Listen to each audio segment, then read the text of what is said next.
If God is the doer, and we are all only instruments of the higher will, is individual free will only an illusion of the mind?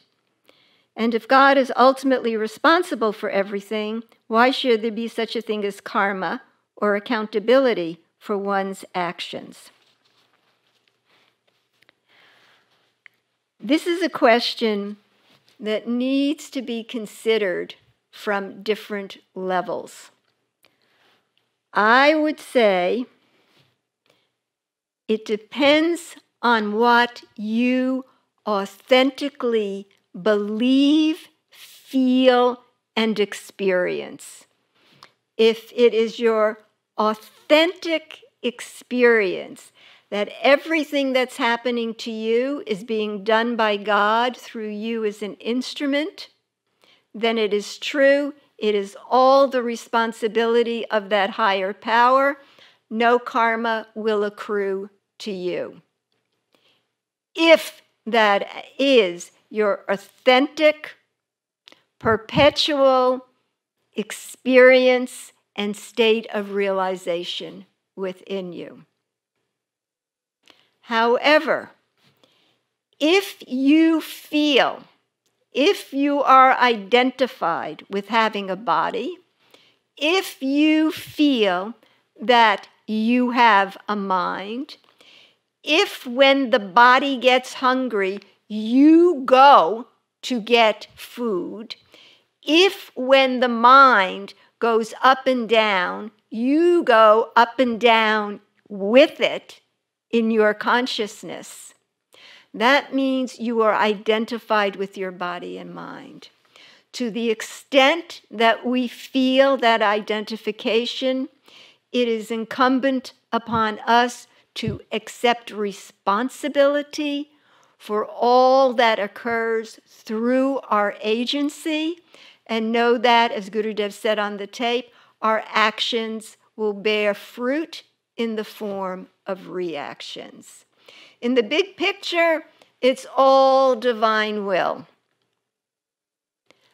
But do you experience that? Or do you feel you have a will or a choice in certain situations? Or do you actively yourself try to get things or avoid things or have things accomplished? That's what. Okay, on another level, I'll just share a little bit of another perspective on this. Our experience of life is that some things seem to be determined, and in some areas we have freedom of choice. We're given that sense as we move through life. I'd say that's the general sense of most people. Most people are not at either extreme. So this is the way it's been explained. I'll give you an analogy that Swami Shivananda gave and an analogy that Swami Satchidananda gave. Swami Shivananda said, every soul is like a farmer that's been given a plot of land. The size of the plot, where it's located, the condition of the land, the weather conditions, all predetermined. Destiny, karma. But given those conditions, you have the freedom, you have the free will, whether to prepare the land, plant good seeds, water them, weed the garden, and then reap a good harvest, or let it lie fallow. So some of it's determined, and even that, it's not that God is giving one person a good plot and another person a bad plot. What we see as destiny or predetermined now is the result of past actions that we ourselves did. So Swami Satchidananda's analogy: put a peg in the ground, tie a rope to it, and then put the rope around a dog's collar. The circumference of the circle, which is determined by the length of the rope, predetermined. Where that peg is predetermined. But within that area, circumscribed by the length of the rope, the dog is free to just lie down and sleep, or it can jump up and down, it can dig for bones, it can bark, it can do as it pleases. So most of us have a dual sense like that. Some things are a given. Some things we have a lot of freedom to choose.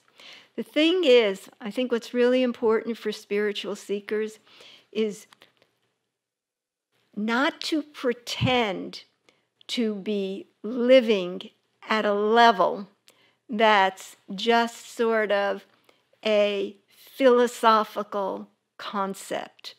There's philosophy to support just about every perspective imaginable. But live at a level that honestly and authentically reflects who you are and your inner experience. And if we do that, we grow quickly and we grow well. Otherwise, it's like we're a baby who can only crawl and we're pretending we're flying. No real growth can happen that way. But if you start where you are and start by crawling, pretty soon you'll be making little baby steps, then walking, then running to your goal.